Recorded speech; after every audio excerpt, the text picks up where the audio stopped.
It's so important for entrepreneurs to make a routine. I know if you study the lives of Michael Jordan, one of the best basketball players of all time, or John D. Rockefeller, one of the top entrepreneurs of all time, or you study any of these top, Steve Jobs, if you look at his weekly agendas he did at Apple, everybody at the top of their craft or their game has a routine.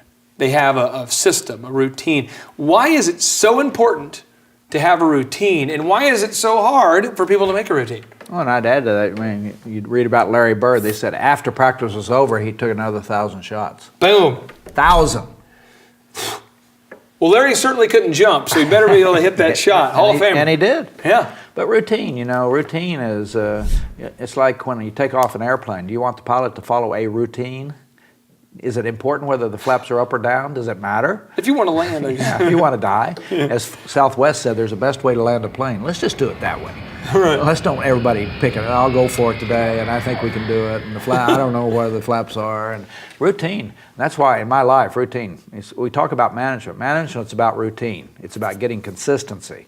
Your customers want consistency. They don't want fires. They want it to be the same way every time they do business. What is it within the human mind? I know you're not a psychologist, but what is it within the human mind, within the entrepreneur's mind, within the mind of pastors and business owners and church owners, ministries and nonprofits and franchise owners and bakery owners and neurologists and doctors and all these people who own businesses, managers and salespeople? And what is it within the human mind that makes us not want to do a routine? Why do we want endless variety? What is going on? I think it's just people don't understand the concept and I don't think they understand how powerful it is to have routines.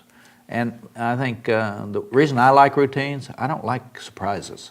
Yeah. I don't want to run into a big problem that's going to take 4 hours because I didn't have the guts to talk to somebody about their performance. I'm afraid of surprises too, secretly. That's I don't want my house to burn down because I didn't get the electrical thing. I had a little leak recently. I didn't even follow my own advice. I had a little leak 2 years ago.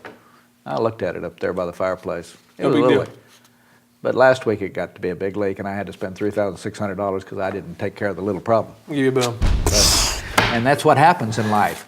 A little performance problem's not going to get better if you don't do it. It's going to become a big performance problem. We need to put that on a shirt, a little notable quotable. If you don't fix a leak, it's going to cost you $3,650.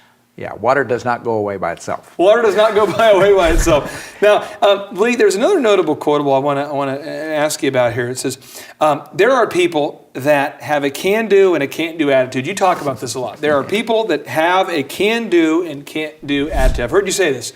What do you mean by this? Well, you know them. Some of them are your relatives, some are your friends, some are your family, some are your employees. It's like the people at Disney. We have two people have to be to work at 8 o'clock. And they both come on Interstate 4. One's early, one's late. Why? The one who's late says it was the traffic. The one who's early got up earlier. But I mean, I think if you're watching this and you're going, okay, I'm captain late, I'm captain can't be there on time on the interstate, I'm captain, I just can't figure out how to get there on time. You could watch this right now and make a change, couldn't you? Well, I think if you will have an honest conversation with yourself and admit that these are excuses and they're fixable, okay, that your new personal policy is never to be late to work. So that means now some mornings you're going to have to get up at 3:30 instead of 6. That's my move, bro. I get up so early. You got to crazy. decide what you stand for and what you won't stand for. Yeah. And once you know what you stand for, you'll do what you have to do.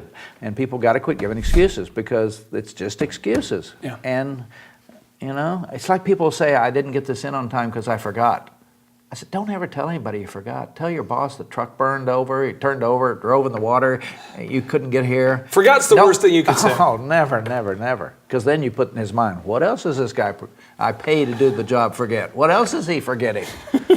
If you're forgetting your boss's work, what else are you forgetting for all the people who report to you? Now, why is it so important that you bring a can-do attitude to every aspect of your time management? Well, it's my success. I don't have a college degree, but I got a really good attitude, and I'm really organized. So after a while, the boss doesn't care. They don't care if you get things done.